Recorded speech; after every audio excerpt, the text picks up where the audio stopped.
le découvrir. Donc, il y a une première structure euh, dans laquelle on découpe le récit en deux. Donc, on a du verset 1 à 15 et qui parle en fait du monde selon les hommes. Et donc, nous avons un roi qui érige une statue, et donc il faut adorer cette statue. Et donc, voilà, du verset 1 à 15, c'est la rigidité opprimante du monde païen. C'est le monde des hommes. Et puis, du verset 16 à 30, c'est la deuxième partie de notre passage, où on voit le monde selon Dieu, le monde de Dieu qui se révèle. Et donc, cette transformation que Dieu peut opérer, cette transformation qui est libératrice et qui montre un Dieu rédempteur malgré le monde selon les hommes. Et donc, voilà, une première structure que nous pouvons découvrir. Et une deuxième structure est un peu à l'image de ce que nous avons vu la semaine dernière, c'est cette structure qu'on appelle concentrique ou en chiasme. Et donc, dans lequel nous pouvons voir voilà, des thématiques qui se rejoignent, donc du début à la fin, du deuxième point avec l'avant-dernier, etc. Donc, nous voyons un roi qui élève une statue et à la fin du passage, un roi qui, au lieu de s'élever lui-même, va faire prospérer les trois Hébreux. Donc, voilà. Et puis, ainsi de suite. Menace de mort pour ceux qui ne vont pas adorer la statue. Et à la fin, menace de mort ceux qui ne vont pas adorer le Dieu des Hébreux, etc. Je vous laisse juste découvrir. Et donc, tout cela pour mettre en relief au centre la vision que le roi va avoir, cette manifestation de ces quatre hommes, donc de nos trois amis en l'occurrence, et de la manifestation d'un quatrième homme, d'un être divin apparemment, qui sort du feu. Voilà, ces deux structures. Et donc, à travers ces deux structures, j'aimerais justement qu'on puisse du coup parler de ces deux réalités. Donc, l'un qui concerne cet appel que nous avons sur Terre. Nous sommes appelés sur Terre et en même temps, nous sommes maintenant fils de Dieu. Et donc, la distinction entre ce que nous pensons bien quand nous vivons sur Terre et ce que Dieu nous appelle vraiment dans ce monde. Et donc, à travers la deuxième structure, c'est notre deuxième point, c'est cette espérance que Dieu nous appelle, cette espérance éternelle. Un Dieu qui se révèle pour nous sauver malgré notre désobéissance. Donc voilà les deux points. Et donc, nous allons commencer par ce premier point. Les 15 premiers versets, cette vision que les hommes ont, la vision du monde selon les hommes, avec tout le lot de stress qui est avec. Et puis, cette exigence, ces exigences qui sont données par ce monde païen, la compétitivité, et des personnes apparemment jalouses qui peuvent venir, peut-être parce qu'ils sont, par le fait de ce que les Israélites sont devenus, des personnes qui sont confiées pour l'administration de tout l'Empire. Bien des choses ressemblent à ce que nous pouvons vivre aussi au quotidien.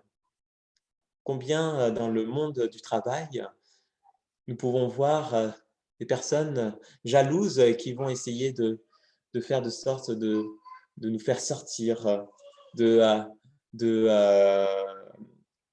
de, de notre position où nous nous trouvons. Au chapitre 1 de Daniel, nous avons pu voir qu'il y avait une certaine persécution, une persécution qui était implicite. Il n'y avait pas vraiment de menace. Nos amis israélites étaient dans une belle ville Mais il y avait quand même, on sentait une certaine pression du roi de Babylone, une certaine pression pour qu'ils renient leur origine juive. Mais déjà, à ce stade, nous avons vu que les Israélites ont dit non. Ils étaient d'accord pour s'intégrer et être au service du roi, mais non, ils ont juste le Dieu d'Israël. Ils n'adorent que le Dieu d'Israël. Et ce Dieu reste le même, malgré cette défaite, malgré que Jérusalem est aux mains de Babylone maintenant. C'est toujours le même et il reste fidèle à lui. Pas de petites déviations. Et on s'est posé la question, lors de la prédication du chapitre 1, est-ce que nous-mêmes, nous avons posé cette exigence dans notre vie? Que nous sommes bien là où nous sommes ne sommes pas persécutés non plus, mais nous avons parfois des pressions qui viennent des citoyens. Et est-ce qu'on adopte le Dieu, notre Dieu, ou est-ce que nous adoptons plutôt le Dieu qui est le Dieu de l'athéisme, le Dieu de la République, le Dieu de l'Occident, celui où toutes les religions se valent, celui où on fait croire qu'il n'y a pas de religion. On voit qu'au chapitre 3, par contre, de ce passage que nous venons de lire, on passe à un nouveau stade. Si jusqu'à maintenant, le ton était plutôt au service, se mettre au service de la nation, l'aide au roi, même si nous sommes étrangers, eh bien, il y a cette barrière, cette limite à ne pas dépasser. Et cette fois, cette limite a été dépassée au chapitre 3. Ce n'est plus possible de suivre. Les Israélites transgressent les ordres du roi de Babylone. Et il me semble qu'ils peuvent transgresser, enfin, ils font cette transgression parce qu'ils ont pris cette position déjà au chapitre 1, quand ils sont arrivés, de se dire pas de concession sur Dieu. À travers d'autres manuscrits, nous savons que ce chapitre 3 se trouve à 17 années après le début du règne de Nebuchadnezzar, donc c'est quand même 17 ans après. Et donc, on peut s'imaginer qu'ils auraient pu se laisser accoutumer aux habitudes et même à certaines habitudes idolâtres qu'il peut y avoir dans ce pays. C'est tellement facile finalement de s'accoutumer, de se dire bon, il y a une statue et puis finalement c'est pas grave, hein, c'est normal, c'est notre roi de se mettre à genoux devant cette statue. En Inde, il y a des idoles un peu partout quand vous y allez. Vous pouvez trouver des petites statuettes. C'est dû à l'hindouisme un peu partout. Et vous allez dire, ben, ce texte va peut-être mieux s'approprier pour ces personnes-là parce que le lien est beaucoup plus facile à se faire. Et sachez, figurez-vous qu'il y a un Asiatique qui disait qu'il était choqué de voir tant d'idolâtrie en Occident. Alors vous allez dire, mais pourtant il vient d'un pays où il y a plein d'idolâtrie avec ces petites statues. Comment il peut dire qu'en Occident il y a tant d'idolâtrie? C'est quand même bizarre. Pourtant, il le pense comme cela. Pour lui, en Occident, il y a des idoles partout. Dans la rue, sur nos écrans, dans notre poche même. On a même des appels à l'adoration. Ce sont des appels à l'adoration grâce aux publicités qui sont faites, que ce soit dans les affiches, que ce soit à la télé, etc. Et vous savez, en fait, ça marche beaucoup mieux que nous le pensons. Nous voulons notre pouvoir d'achat. C'est ce qui a été revendiqué pendant pendant au moins un an aussi, que nous puissions retrouver notre pouvoir d'achat. Est-ce que derrière cela, il n'y a pas aussi quand même un esprit d'idolâtrie quelque part? Il y a plein de choses qu'on pense qui sont super importantes pour notre vie et qu'on ne peut pas se priver. Et qu'il est vraiment important qu'on ait ces choses chez nous, parce que sinon, on n'y arrivera pas. Mais en fait, c'est juste qu'on idolâtre la publicité. On se laisse avoir par cet appel. On pense que ça va combler un vide qui est chez nous. Mais le seul vide qui peut être comblé, c'est Dieu qui peut le faire. Et nous avons pu le remarquer dans ce temps de confinement, combien nous sommes attachés à certaines choses. Mais est-ce que c'est normal? Et nos amis juifs, dans ce texte, nous voyons qu'ils n'ont pas suivi l'appel à cette idolâtrie. Parce qu'ils ont eu ce bouclier de la foi dès qu'ils sont arrivés dans ce pays étranger. Et ils l'ont gardé pendant ces 17 années. Au chapitre 2 de Daniel, nous avons vu le comportement de personnes qui sont tout le temps en mouvement pour être au service du roi, mais également le roi était en mouvement pour que le songe puisse être révélé. Ils étaient prêts au service. Il y avait ce mouvement pour être au service. Et Daniel, au chapitre 2, était bien impliqué et au service du roi. Et à l'opposé, on voit dans ce chapitre 3, on a un roi qui reste figé quand même sur son trône. Et puis nous avons nos amis juifs qui restent statiques. Ils ne font rien. Ils essayent même plutôt d'être discrets.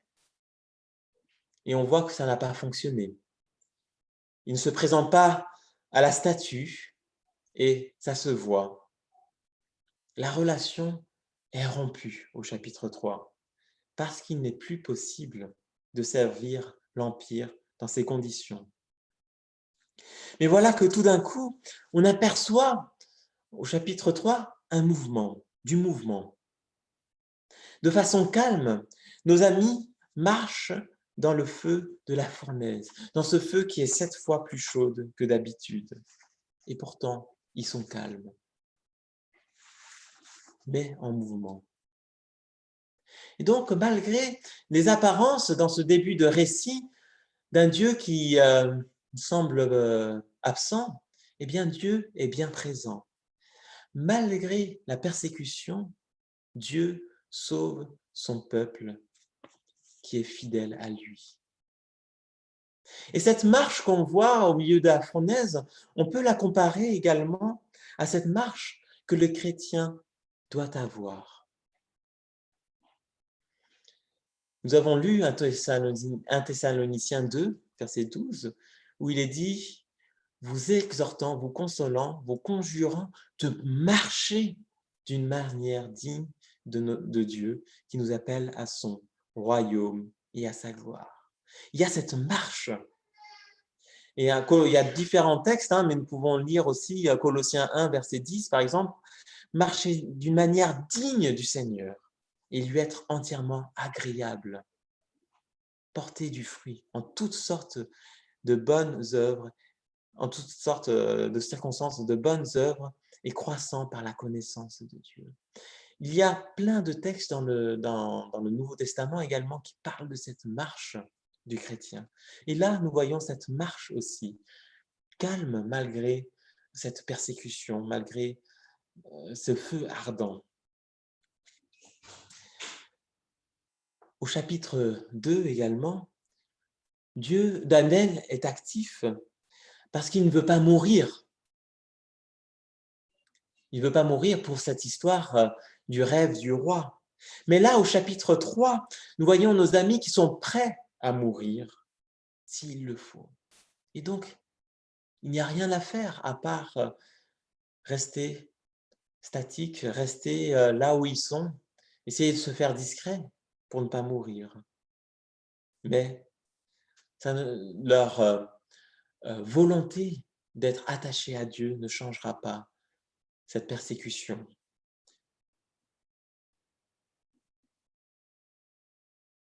Et donc, on passe à cette façon de Daniel, dans le chapitre 2, où il va avoir cette manière prudente et sensée d'essayer de gérer cette situation avec ce rêve du roi, donc comme on peut le découvrir au chapitre 2, verset 14, à plus rien dans le chapitre 3, où ils ne peuvent qu'attendre leur mort, parce que rien ne va pouvoir faire pour que le roi change d'avis. Il n'y a plus rien à faire. Alors, plus rien, vraiment? Est-ce qu'il n'y a rien qui va pouvoir faire changer d'avis le roi? Dans le monde des hommes, certainement pas. Mais dès qu'on arrive au monde de Dieu, tout est possible. Malgré la colère du roi de Nebuchadnezzar qui, dans sa précipitation, dans son façon pas du tout intelligente de gérer, il va faire même mourir ses propres soldats à cause du feu. Mais dans le monde de Dieu, tout peut changer. Et c'est ce qui va se passer. Malgré les apparences du début de notre récit, du verset 1 à 15, Dieu est bien présent. Et les fidèles de notre Seigneur Dieu sortent vivants de cette mésaventure. Et cette question de Nebuchadnezzar, du verset 15 à 18. « Mais quel Dieu alors vous sauvera de mon pouvoir ?» dit Nebuchadnezzar au chapitre 3, verset 15. Verset 17. « Notre Dieu que nous servons est capable de nous sauver de la fournaise où brûle un feu intense de ton pouvoir, roi. » Verset 18. « Et même s'il ne le fait pas, sache bien, ô roi, que nous refuserons quand même de servir les dieux et d'adorer la statue d'or que tu as dressée. »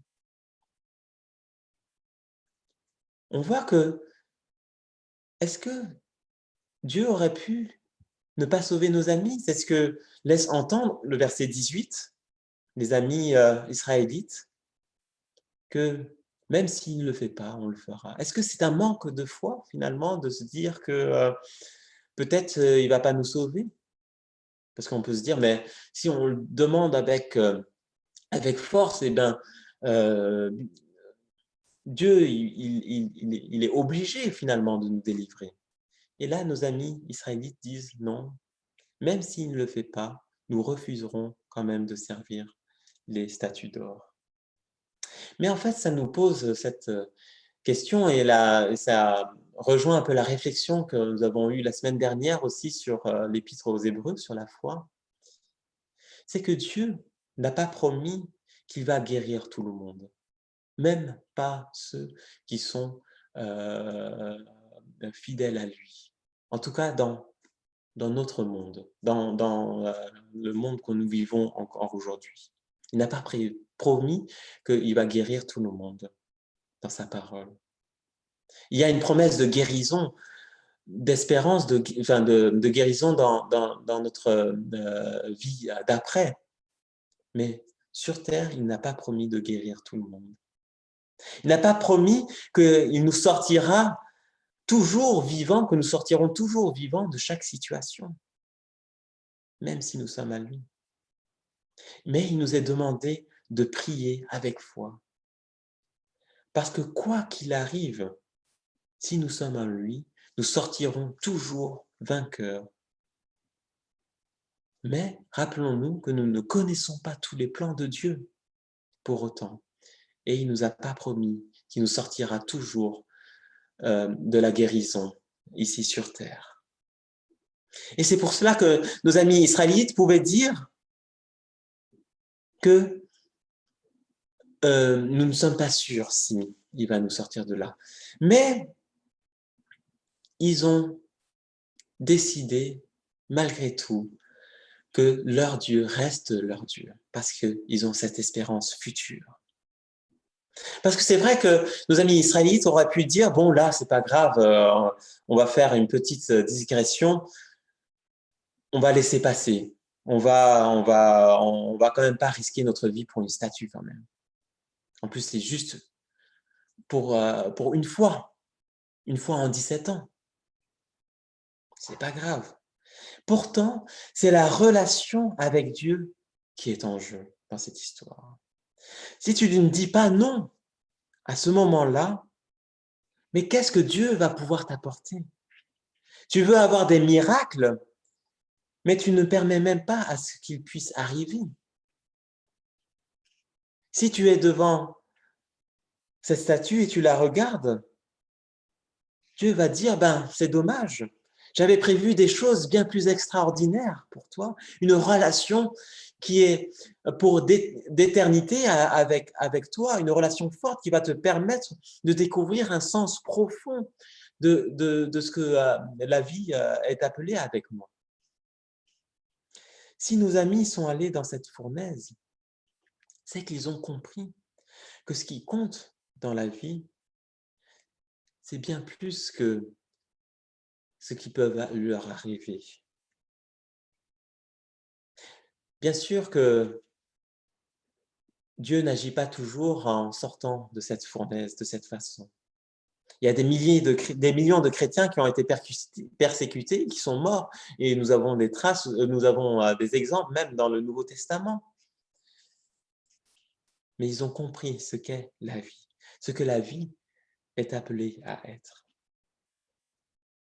Peut-être que les Babyloniens ont juste dit que tu peux adorer ton Dieu. Il n'y a pas de problème, tu adores ton Dieu, il n'y a pas de souci. Mais juste là, pour cette journée, tu vas adorer cette statue.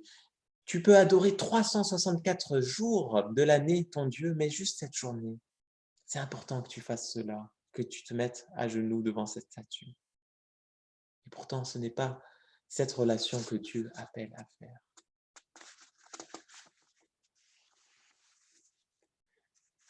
Nous sommes appelés à la visibilité, à être des personnes qui témoignent de notre attachement à Dieu. Nous ne sommes pas appelés à être invisibles, à faire comme les autres. On n'est pas là pour cela. Nous sommes là pour nous rendre visibles à ce monde. C'est notre mission depuis que le Saint-Esprit est arrivé. On ne le voit peut-être pas, mais Dieu est vraiment présent. Et il est vraiment puissant. Et c'est ce qui a permis à ce que Nebuchadnezzar, ce tyran, puisse se dire « Shadrach, Meshach, Abednego, sortez et venez » quand ils étaient dans cette fournaise et qu'ils voient qu'ils ne brûlent pas. Nous sommes ces ambassadeurs. Nous sommes des ambassadeurs qui sont capables même à ce que des milliers de personnes soient sauvées de façon miraculeuse.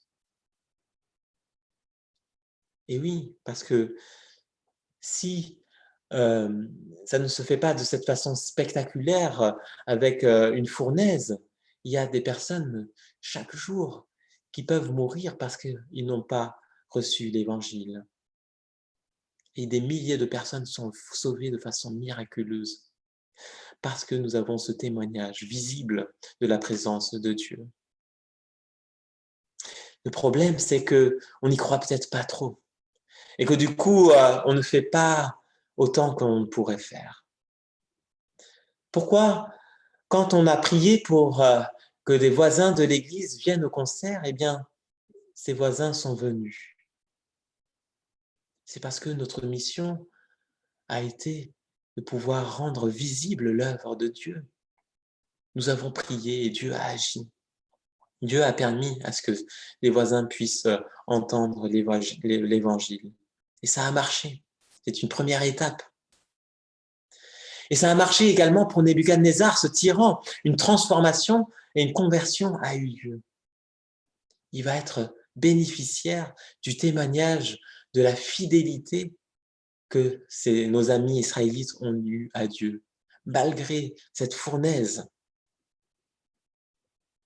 On pourrait se poser la question, mais est-ce qu'il ne s'était pas déjà converti à la fin du chapitre 2?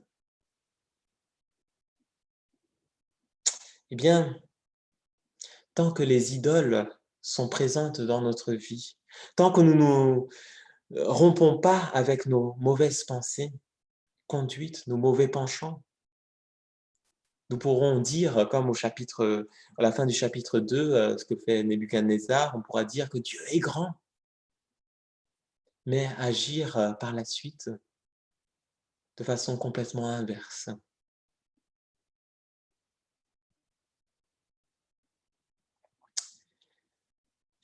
Et notre espérance, vous l'avez compris, c'est ce quatrième homme qui sort de la fournaise. Et c'est ce qu'a mis en perspective ce schéma concentrique au milieu où il y a la manifestation d'un être divin.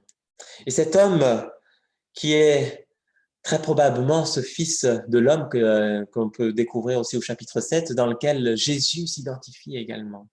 Ce quatrième homme, c'est Jésus, notre Sauveur. Et d'ailleurs, ce feu aussi nous rappelle également le feu que nous pouvons voir dans le buisson ardent dans Exode 3, ce temps où Dieu fait une nouvelle alliance avec son peuple, commence une nouvelle alliance avec son peuple à travers Moïse. Il se révèle à Moïse à travers ce buisson ardent. Et il manifeste par cela sa présence. Et là encore, par ce buisson ardent, ce feu ardent, Dieu manifeste encore sa présence. Et c'était également le début de la rédemption pour son peuple, avec ce buisson ardent dans Exode 3. Et là encore, par ce feu qui brûle les soldats, est aussi un feu qui est un signe de rédemption pour le peuple. Mais il faut faire les bons choix. Et est-ce que, après 2 mois où nous nous sommes trouvés dans ce temps de fragilité, est-ce que là où nous avons pu voir que notre statut peut-être est bien fragile, est-ce que ça nous a permis de prendre conscience que peut-être il faut changer notre façon de vivre, notre comportement? Est-ce que on va voir avec le déconfinement qui va se faire petit à petit, avec cette reprise de la vie normale petit à petit, est-ce que les choses vont changer? Ou est-ce que la vie à la occidentale va reprendre son cours comme si de rien n'a eu lieu? Nous voyons le cheminement de la vie de Nebuchadnezzar à travers les différents chapitres. Et ça ressemble beaucoup à ce que peut-être à notre vie, où on dit oui, Dieu est grand. Et puis après, nous inclinons devant nos différentes statues, nos différentes idoles. Mais nous voyons que Nebuchadnezzar, dans ce passage, c'est à ce chapitre-là, chapitre 3, que réellement la conversion va avoir lieu. Et que dans le chapitre suivant, nous allons voir qu'il a bien retenu la leçon. Et nous allons voir un nouvel aspect qui va avoir besoin de vivre pour pouvoir être pleinement un fils de Dieu. Donc ça, je vous laisserai découvrir pour dans 2 semaines pour la prédication suivante. Nous allons voir quelque chose d'extraordinaire, d'exceptionnel que Nabuchodonosor va vivre. Ce sera aussi l'occasion de voir le chapitre 5. On va avoir 2 chapitres la prochaine fois, qui va justement montrer ces deux choses, le monde des hommes et le monde de Dieu, le choix important à faire et les choix qui vont avoir des conséquences entre un feu rédempteur et un feu qui va brûler. Donc, ce sera la thématique pour la prochaine prédication, du chapitre 4 et du chapitre 5. Voilà, on commence à voir un petit peu comment imbriqué ce livre de Daniel. Et donc, voilà, nous allons prier. Père éternel, je te remercie pour ta parole. Merci parce qu'à travers le livre de Daniel, tu nous montres déjà le plan que tu avais prévu pour ton peuple. Nous te prions que dans ce temps où la statue nous la voyons bien instable, nous puissions remettre nos yeux fixés sur toi, Seigneur. Que si nous avons des idoles, si nous avons peut-être des addictions, si nous avons des choses que nous ne plaçons pas bien dans notre vie, que tu permettes à ce que nous puissions les replacer, fixer sur toi, Seigneur. Que dans tous les domaines de notre vie, que ce soit financier, que ce soit dans notre gestion du temps, que ce soit dans notre façon, dans notre relation avec toi, cela puisse être toujours sur toi que nous fixons les choses, Seigneur, que notre priorité soit toi, que notre espérance soit sur toi et pas sur notre monde, Seigneur. Nous te prions pour notre monde aussi, Seigneur, que nous puissions être un témoin fidèle de ce que tu réserves pour ceux qui te suivent, Seigneur. En ton nom te prions. Amen.